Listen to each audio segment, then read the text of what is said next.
nga 19 mwezi gwe 11 2025 okusinziira ku ssemateeka w'eggwanga erya Uganda article ya 121 section eyokuna subsection A kusinziira ku ssemateeka wa 1995 omukulembeze w'eggwanga ng'akwataganira wamu n'akakiiko akasonyi yasobodde kubanga asonyiwawo abasibe 143 naye bano abasibe 143 abasalire baza obusango obutonotono tekuli n'omu ali ku musango gwa Nnagomola era amanya gaabwe gali wano 143.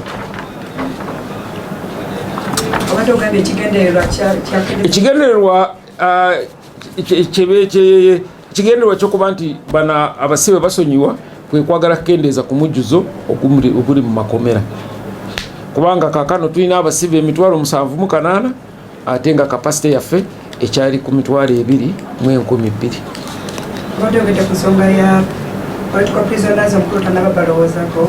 Well, political prisoners nze beemanyiko abasinga bakyali ku misango bakyaliremba n'emisango ate akakiiko akasonyi kakwatagana n'abasibe abasalire so ebisigadde Attorney General yabimanyi. Of course oluusi abamu bakomawo kuba naddala bano abenyigira mu byokubba oluusi bakomawo.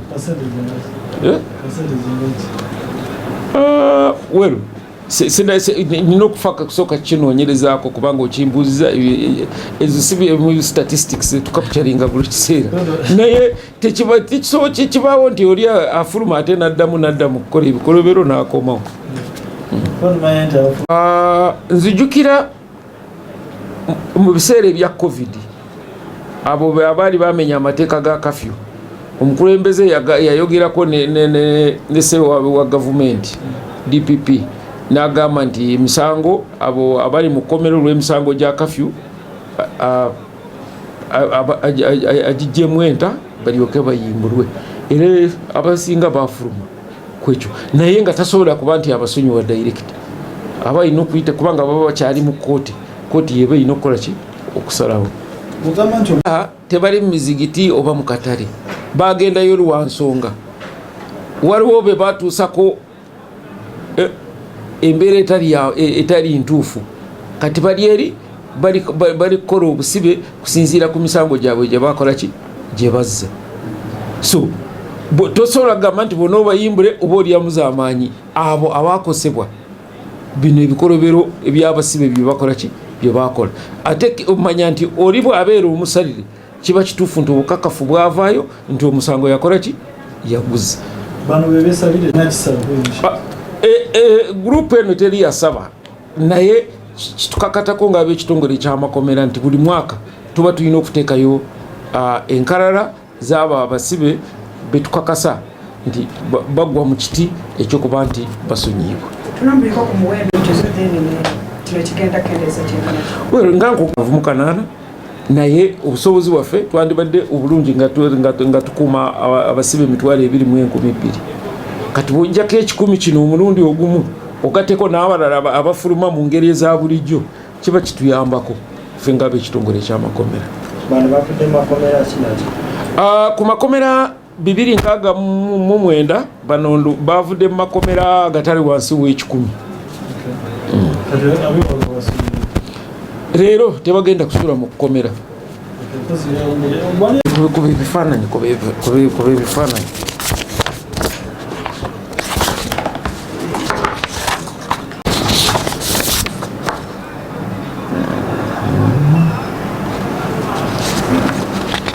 as amended and on the advice of the Advisory Committee of Prerogative of Mercy, I hereby grant pardon of the sentence to the persons below.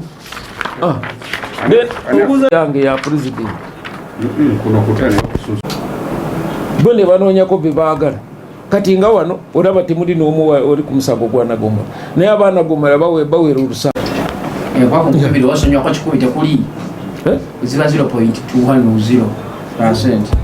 Kunkumi ebiri wasonyiwa kwa kikumi. Anti yiko omusaayi kuva mu kamwa.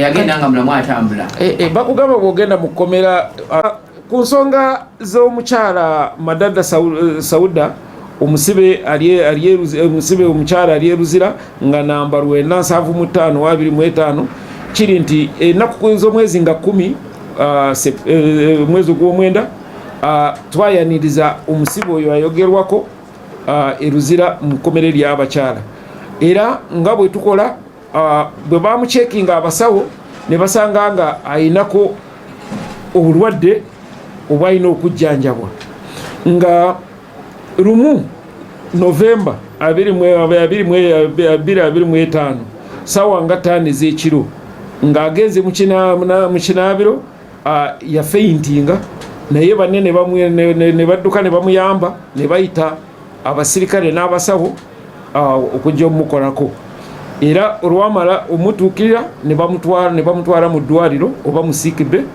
awo ne beyongera okumwekebejja tetwakomaawo twabuuza omulwadde n'aba nga atuwa kontakiti ya dokita we personal doctor kati bwe yajja ne baba nga bakwataganye n'abasawo abaffe era omusibe ne bamugamba atwalibwe Mulago gyabadde ajjanjabirwa nga bwe bamujanjaba ne bamuzaayo mu prison kati ennaku z'omwezi nga 17 ng'enkeera yaako agenda mu kkooti ttiimu yaffe ey'abasawo bagezaako omwekebejja nga balaba yadde talina maanyi naye yali akyasobola kuba nti agenda mu kkooti oluusi afune obuyambi bwa kkooti mu kweyimirira ebyembi nti nga yakatuusibwa kkooti ng'ennaku z'omwezi 18 omwezi guno era obulwadde bwaddamu okumunafiya omulamuzi kwe kusalawo atwalibwe mu ddwaliro era bulambiro ambulensi yaffe yajja nemutwala mu ddwaliro ku makya ga leero ripooti gyenfunye nti agenda aterera naye twewongera kuba nti tukolera wamu ne dokita we kulaba nti afuna obujjanjabi obwetaagisa ebinayongerayo mu maaso tujja kubanga tubategeeza. The time she was assessed, she was okay, but the condition can deteriorate any time. Okay. Yeah, and you see, when we take prisoners to court, especially those sick, it is because we know the chances of this person getting bail are high. So when you say you don't take this person and you make the person miss bail, actually you have done more disservice than presenting the prisoner the way they are. But also give us assurance that you have the capacity to handle. No. She's not the first. We are handling.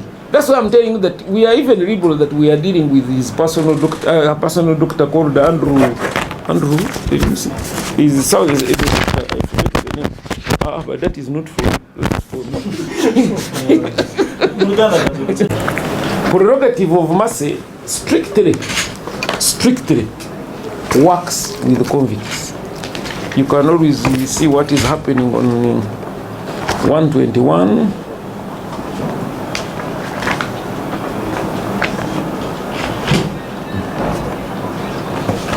You can focus on it yourself. I don't need to read it. Okay. The president may, this is section 4 which is quoted, the president may, on advice of the committee, prerogative of mercy committee, grant any person convicted of an offense a pardon, either free or subject to lawful conditions.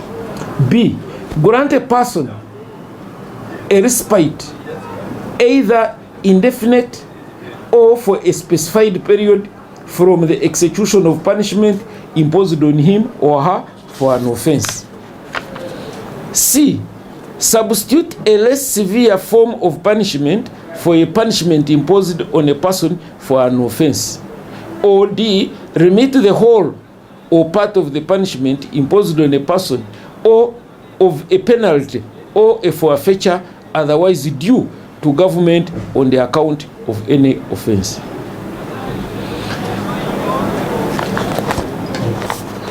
So like I'm telling you, our capacity is at 22,000, but we have 78 it means that our congestion level is still above 300%.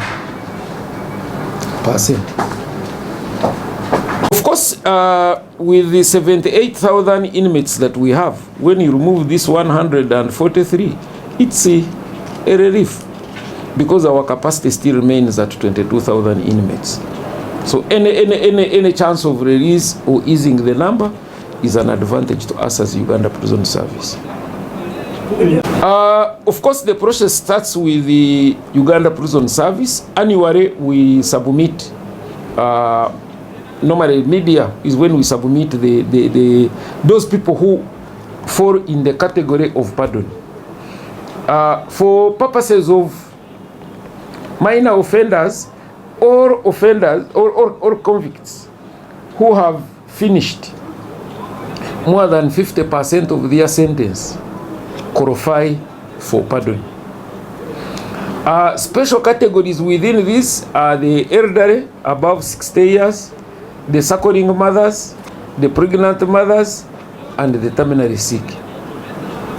For the capital offenders, all those who have completed the appeal process on death row qualify for this for forwarding.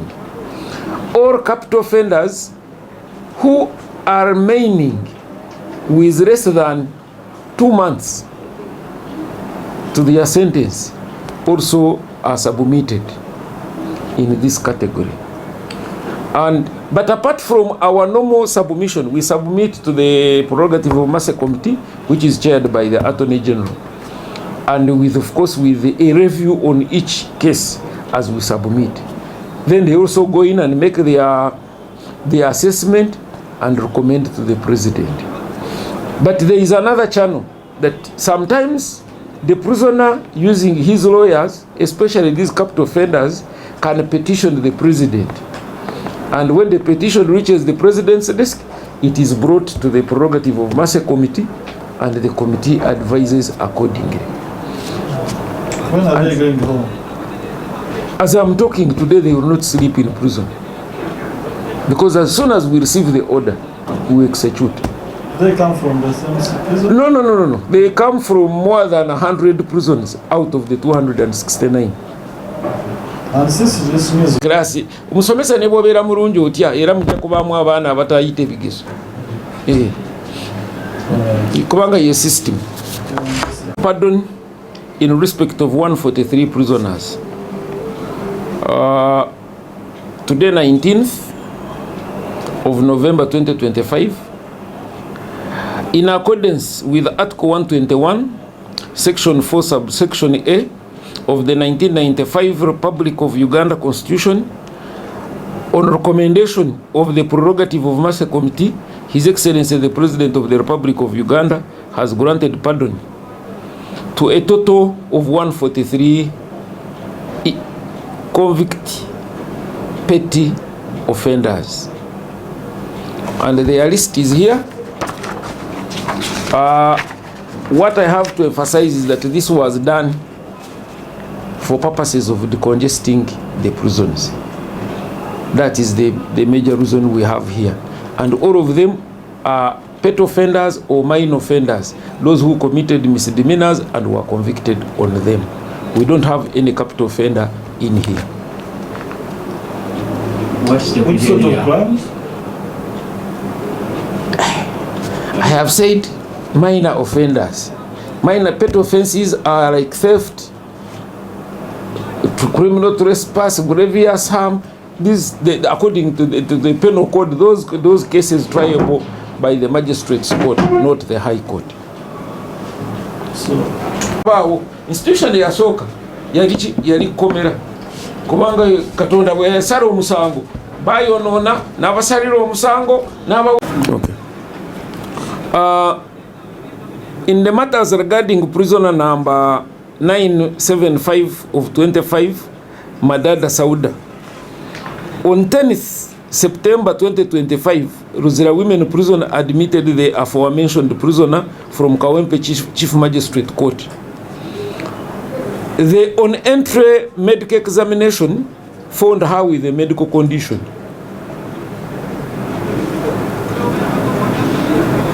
On the 1st of November 2025, at around 23 hours, she fainted in the washroom, where fellow inmates helped her and immediately called for medical assistance. Thereafter, she was taken to the sick bay. The prison medical team, in consultation with her personal doctor, referred her to Mulago Hospital for further management. On 17th November 2025, a medical assessment by prison medical team indicated that she was stable to attend court. Unfortunately, on 18th November 2025, while at court, her medical condition deteriorated. On court orders, she was evacuated for medical attention. By this morning, 19th November 2025, the medical report shows she is stable. Uganda Prison Service will continue to update court and the public of any developments. Do you regulate anything? What do I regret? Having done what? The prisoner was sick from the time she came in. Now, if she got a medical problem and she's being treated, what should I regret? I regret death. This one is not dead.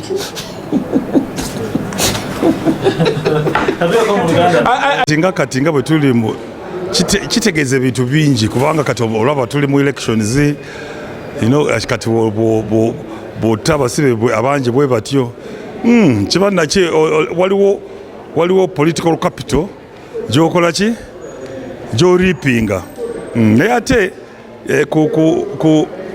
kutaba sibe bwe batyo nga temuli linnya lya Besigye nakyo tekikola makulu kubanga kati musajja waffe Besigye abadde awo e Luzira omwaka mulamba tawuzesebwa atudde awo butuuzi tafuna beyiro tena kitambula kati bamukwata tebamutuuza awo ne bamukola ki ne bamuwerabira kati singa mubaddemu omuntu nga Besigye nandibadde ngamba nti kale awo waakiri naye kati Besigye nga taliimu yali nga kyali mukomera n'obuulirizi nga basibe 10 oba 8 oba bameka sitiro nze mba ndaba kiba kitirina makulu agali awo nze yendowooza yange eyo.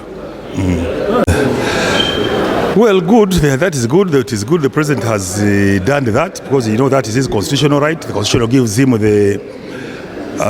the prerogative to pardon convicts anytime, anywhere, and we thank him for that.